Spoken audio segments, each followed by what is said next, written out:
श्री गणेशाय नमः। मनोजवं मारुतुल्यवेगं जितेन्द्रियं बुद्धिमतं वरिष्ठं वदात्मजं वानर्थमुख्यं श्रीरामदूतं शरणं प्रपद्ये। हर हर महादेव। नमस्कार प्रिय मित्रों, स्वागत है आप सबका मेरे यूट्यूब चैनल श्री गणेश नाय में। आज का टॉपिक है लगन कुंडली का पांचवा भाव, the fifth house of the horoscope. So let's begin. Only one small request, please subscribe to my channel.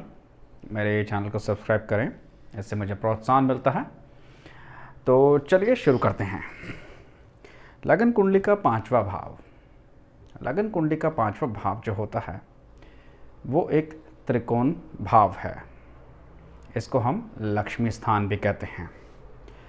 और ये जो भाव है इसके परमानेंट कारक हैं अंगीरा ऋषि के सुपुत्र गुरु Brihaspati. The Jupiter is the कारक ऑफ दिस भाव। अब जब हम लगन कुंडली का विचार करते हैं तो हम लोग तीन चीज़ें देखते हैं इसके अंदर। एक तो जो आपकी कुंडली के अंदर नंबर 5वें भाव में जो नंबर लिखा होता है उस राशि का स्वामी का विचार किया जाता है कि वो कहाँ पे स्थापित है, कितना बल आदि बल कितनी डिग्री पे है, किससे दृष्ट है, किसके साथ ज्योति में है, जहाँ पे बैठा है वहाँ के कस्पल सबलॉर्ड कौन है, ये चीज़ देखी जाती है। दूसरा हम गुरु बृहस्पति को देखते हैं क्योंकि वो परमानेंट कारक हैं। और तीसरा कालपुरुष की कुंडली के अंदर सूर्य नारायण की ये 5 नंबर पे राशि आती है सिंह राशि, लियो। तो इसलिए हम सूर्य नारायण का भी विचार करते हैं, देखते हैं कि वो कुंडली के अंदर कहाँ बैठे हुए हैं जब भी हमें इस भाव पे विचार करना होता है। तो हम इस भाव से देखते हैं बुद्धि, intelligence. Normally we see education, हम लोग एजुकेशन को देखते हैं कि प्राइमरी एजुकेशन चौथा भाव है। 5वें भाव से भी हम एजुकेशन देखते हैं, पर इसमें हम बुद्धि, इंटेलिजेंस देखते हैं कि जो व्यक्ति है, जो जातक है, वो मूढ़ बुद्धि होगा या बुद्धिमान होगा, उसकी शार्प मेमोरी होगी, इंटेलिजेंस होगी। ये जो विचार करा जाता है वो इस 5वें भाव से बुद्धि का विचार करा जाता है। अब जैसे कि हम कहते हैं कि सूर्य नारायण जो हैं क्रिएशन का कारक हैं, बिकॉज जब वो उदय होते हैं पौधे से लेके जीव जंतु सबको जीवन मिलता है, उनकी किरणों से सबको एनर्जी मिलती है। तो क्योंकि सूर्य नारायण जीवन के कारक हैं तो नेचुरल क्रिएटिविटी हम 5वें भाव से देखते हैं। नेचुरल क्रिएटिविटी के अंदर बच्चा भी एक क्रिएशन है। तो जब भी हम फर्स्ट कंसेप्शन देखते हैं, पहला गर्भ धारण, वो 5वां भाव होता है। अगर दूसरी बार गर्भ धारण हुआ है और बच्चा हुआ है उससे तो हम 7वें भाव से देखेंगे, ना कि 5वें भाव से। पहला गर्भ धारण जब भी होगा और उससे बच्चा हुआ या ना हुआ, वो पहला चाइल्ड ही माना जाएगा और वो 5वें भाव से ही देखा जाएगा। दूसरा बच्चा 7वें भाव से, तीसरा बच्चा 9वें भाव से। अब 5वें भाव से हम लोग देखते हैं लव, रोमांस। 5वां भाव जो है लव मैरिज की आपकी कंडीशन, आपकी स्थिति को भी दर्शाता है। अगर दशा भुक्ति अंतरा में 5वें का योगदान है या किसी तरह से मेल है प्लान भाव नंबर 2 से, भाव नंबर 7 से, भाव नंबर 11 से, तो ये लव मैरिज करवा सकता है। 5वें भाव से और नेचुरल चीज़ें देखी जाती हैं जो क्रिएटिविटी है, जैसे स्पोर्ट्स हो गया। अब बच्चे जो होते हैं छोटे छोटे, जब वो पैदा होते हैं तो उनमें कुछ ना कुछ नेचुरल एक यूनिक टैलेंट होता है हर बच्चे के अंदर। कुछ माँ बाप देख लेते हैं, कुछ माँ बाप उसको नज़रअंदाज करते हैं, कुछ देख ही नहीं पाते। जो नेचुरल टैलेंट होता है उसको खाली तराशने की ज़रूरत होती है। जैसे कुछ बच्चे छोटे से ही बहुत अच्छा चित्रकारी कर लेते हैं, कुछ नाचते बहुत अच्छा हैं, कुछ गाते बहुत अच्छा हैं। उनका कोई ना कोई एक स्किल ऐसा होता है जो उनको किसी ने नहीं सिखाया होता, वो बहुत जल्दी कैच कर लेते हैं। ये एक नेचुरल टैलेंट भगवान सूर्य नारायण की तरफ से एक गिफ्ट आता है हर बच्चे को, बस उसे तराशने की ज़रूरत होती है। स्पोर्ट्समैन, छोटा बच्चा ही जब फुटबॉल खेलता है या क्रिकेट खेलता है, वो उभर के आता है बाकी हज़ार लोगों के बीच में, क्योंकि उसका वो टैलेंट आया होता है। जैसे अपने सचिन तेंदुलकर साहब बचपन से ही खेलते थे और कितनी छोटी उम्र में वो कामयाब भी हो गए थे, क्योंकि इनका नेचुरल टैलेंट था जो करोड़ों लोगों से अलग था। इसी तरह से सिनेमा घर को भी हम पांचवें भाव से देखते हैं। चित्रकारी, आर्ट, डांस, ये भी पांचवें भाव नेचुरल क्रिएशन है। हम सब यहीं से देखते हैं इन चीज़ों को। अब आती है अगली चीज़, स्पेकुलेशंस। शेयर्स का ऊपर होना, नीचे होना, सडन वेल्थ को देखना। जब हम सडन वेल्थ पांचवें भाव से देखते हैं तो लॉटरी का विन यहीं से देखा जाता है, गैम्बलिंग यहीं से देखा जाता है, कार्ड प्लेइंग, ये सब पांचवें भाव की ही देन है। धन लाभ जो अकस्मात होता है, एकदम सडन वेल्थ आती है, and speculation, shares up and down, this is all fifth house. When one has to see the far-sightedness of a person, that is seen from this house. People, for example, astrologers, predictions done about the future of a country, finance हो भले future का, उसकी जो forecast करते हैं लोग, उनकी जो बुद्धि होती है वो पांचवें भाव के ही देन होती है। एस्ट्रोलॉजर जो अच्छी तरह से प्रेडिक्ट कर पाते हैं वो भी पांचवें भाव से ही होता है। मंत्र जाप, मंत्र सिद्धि का मेन घर है ये। अगर यहाँ पे पांचवें भाव के अंदर केतु महाराज बैठे हुए हैं तो मंत्र सिद्धि एक मनुष्य को 10 गुना ज़्यादा होगी। वो अपने मंत्र से काफ़ी काम खुद ही कर सकता है। बस आपको मंत्र जाप करने की सही विधि आनी चाहिए कि आपने आसन लगा के बैठना है, जल लेना है, रुद्राक्ष की माला लेनी है और जाप करना है। उच्चारण सही होना चाहिए मंत्र का। तो मंत्र बहुत अच्छा उपाय है किसी भी चीज़ के लिए। अगली चीज़ आती है इसके अंदर कि जो हम लोग स्पोर्ट्समैन देखते हैं, why sportsman are so good, because sportsman involve house number 3 for courage, and sportsman also involve house number 6। उनका छठा भाव भी बहुत स्ट्रांग होता है।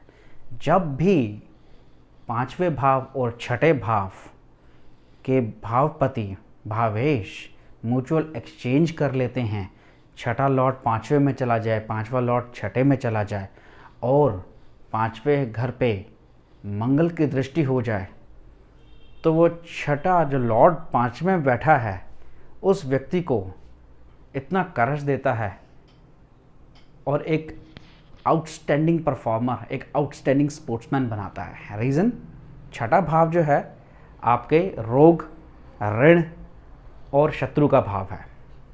तो जो शत्रु भाव का जो स्वामी है, अगर वो पांचवें नेचुरल क्रिएशन में होगा और मंगल से दृष्ट होगा तो उसके अंदर करज और शत्रुओं से लड़के जीतने की ये लगी रहती है कि मैंने जीत के ही रहना है।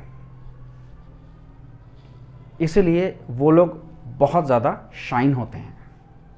दो और बहुत इंपॉर्टेंट चीज़ें हैं जो हम पांचवें भाव से देखते हैं, एक क्योर फ्रॉम डिजीज़, दूसरा बेरोज़गारी।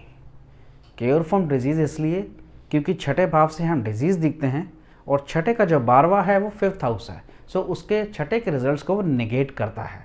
अगर कोई लंबी बीमारी चल रही है तो जब पांचवें की दशा चलेगी तो वो बीमारी दूर होती है, अगर बशर्ते मनुष्य इलाज कराता है और वो दवाई इफेक्ट करने शुरू कर जाती है। तो cure from disease is also seen from the 5th house of the लग्न। बेरोज़गारी इसलिए क्योंकि छठा भाव जो है वो सर्विस का है, एम्प्लॉयमेंट का भाव है। यहाँ से हम दुनिया के अंदर होती हुई जितनी भी सर्विसेज हैं उसको हम यहाँ से देखते हैं। पर जब भी पांचवा भाव इन्वॉल्व हो जाएगा तो वो छठे भाव के रिजल्ट्स को निगेट कर देता है, खा जाता है। व्यक्ति बेरोज़गार हो जाता है पंचम भाव की दशा में या पंचमेश से कई बार। तभी यही हम लोग बहुत बार देखते हैं कि कुछ महान एस्ट्रोलॉजर्स जब उनके पास व्यक्ति जाता है तो वो लग्नेश, पंचमेश, नवमेश के स्टोन पहना देते हैं। ये भी नहीं देखते कि ये तीनों ग्रह कहाँ स्थापित हो रखे हैं लगन कुंडली के अंदर, क्या ये त्रिक भाव में तो जाके तो नहीं बैठ गए, या भाव चलित में इनकी स्थिति कहाँ है। बस उन्होंने ये कमाना होता है, they just want to earn money, उनको कोई मतलब नहीं व्यक्ति से। तो हमें ये चीज़ ज़रूर देखनी चाहिए कि छठे भाव के जो हम फल ले रहे हैं, अगर हमने पंचमेश का स्टोन डाला तो ये तो बात डेफिनेट है कि आपको पांचवें घर के पॉजिटिव इफ़ेक्ट्स मिलेंगे, बट छठे भाव के नेगेटिव इफ़ेक्ट्स और ट्रबल्स आनी शुरू हो जाती हैं। मैं ये नहीं कह रहा कि टोटली निगेट कर देता रिजल्ट को, एक अच्छा भला बंदा व्यक्ति अनएम्प्लॉयड हो जाएगा, नहीं। For example, you are employed as an administrative manager in a big company, आप एक अच्छे जगह पे अधिकारी लगे हुए हैं और आपने पंचमेश का स्टोन पहना हुआ, आपको भले प्रमोशन मिल गई है, बट उसके बाद आपके चैलेंजेस बहुत बढ़ जाएंगे, आपके शत्रु बहुत बढ़ जाएंगे, आपको काम में जो इज्जत पहले मिलती थी वो मिलनी घट होती जाएगी समय के साथ। ये इंस्टेंटली काम नहीं होता, कई बार ये धीरे धीरे स्लो पॉइजन की तरह भी काम करता है। आप सोचेंगे भाई 6 महीने पहले तक तो एवरीथिंग वाज ऑल राइट और मैं प्रमोट भी हो गया, बट सडनली मेरे शत्रु ज़्यादा हो गए हैं, खासकर छुपे हुए शत्रु, पता नहीं लगता कि कहाँ से वार हो जाता है। एम्प्लॉयमेंट जो छठा भाव है सर्विस का, ये एक तरह से आपका क्षेत्र है जहाँ पे परमानेंट शत्रु तो होते ही हैं। जाहिर सी बात, आप फेमस होंगे, आपके शत्रु तो होंगे, पर शत्रु इतने ज़्यादा ना हो जाएं कि आपको रोज़ ही एक बैटल फील्ड में जाना लगे काम करना। काम करने में भी आपको मज़ा आना चाहिए।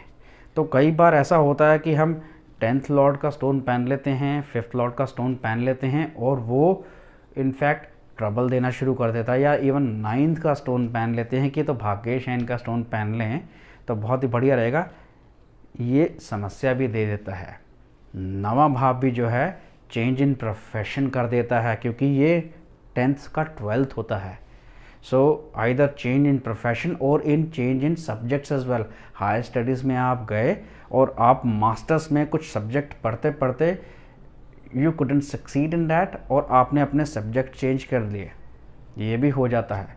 सो we have to be very cautious when we are wearing gemstones.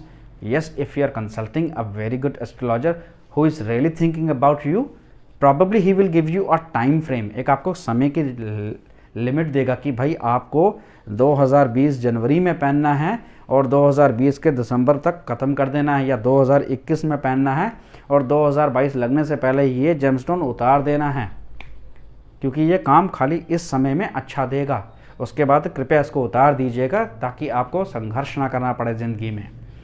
तो 5वें भाव से हम लोग ये चीज़ें सारी देखते हैं। 5वां भाव अगर स्ट्रॉन्ग है तो हमें अध्यात्म की तरफ भी लेकर जाता है। मंत्र जाप तो मैं डिस्कस कर ही चुका हूँ। इससे हम लोग गवर्नमेंट एड भी प्राप्त करते हैं। जो भी धर्म के साथ जुड़ा हुआ है व्यक्ति, किसी भी तरह से चैरिटेबल वर्क के साथ जुड़ा हुआ है, तो ऑफ कोर्स जब वो शाइन होता है, ये लक्ष्मी स्थान है, तो लक्ष्मी पीछे आती है, क्योंकि आपके पास ज्ञान हो जाता है। You have the gyan of the 5th house and then Lakshmi comes towards you. Reason being, क्योंकि अब आपको जब ज्ञान अध्यात्म की पूर्ति हो गई है तो फिर भगवान कहते हैं कि he has achieved something. Then when you have a big organisation और you are working for a big organisation, probably you get government aids as well easily. So many a times big companies, you will be very surprised, आप लोग surprise होंगे, कुछ बड़ी companies जो Indian companies हैं, even foreign countries, I have seen one, they used to see the charts of their managers as well when they were hiring them. Like they asked the date of birth and time of birth. It was very surprising, but they were choosing someone that whether he will be fitting accordingly, क्या उसके stars भी इतने strong हैं, what his resume says, ये depend करता है. It is not a norm everywhere, but I have seen at 3 places and I was surprised, and that too 2 of them were overseas. So it was surprising for me as well, but it happens. तो ये थी मेरी एक छोटी सी पेशकश लगन कुंडली के पंचम भाव के बारे में. और अगर मेरी वीडियो आपको अच्छी लगी हो तो कृपया लाइक ज़रूर करिएगा, सब्सक्राइब करने के लिए बहुत बहुत धन्यवाद। नहीं किया हो तो कृपया करके कर लें, इससे मुझे प्रोत्साहन मिलता है। मैं नए नए वीडियोस और नए नए सूत्रस के साथ आपके सामने हाजिर होता हूँ। And one more thing, I also come on live sessions, so वहाँ पे भी आप मेरे साथ भाग ले सकते हैं और बहुत से ऐसे सूत्र मैं वहाँ पे डिस्कस भी करता हूँ। आपका दिन मंगलमय हो। अब मुझे आज्ञा दीजिए। हर हर महादेव।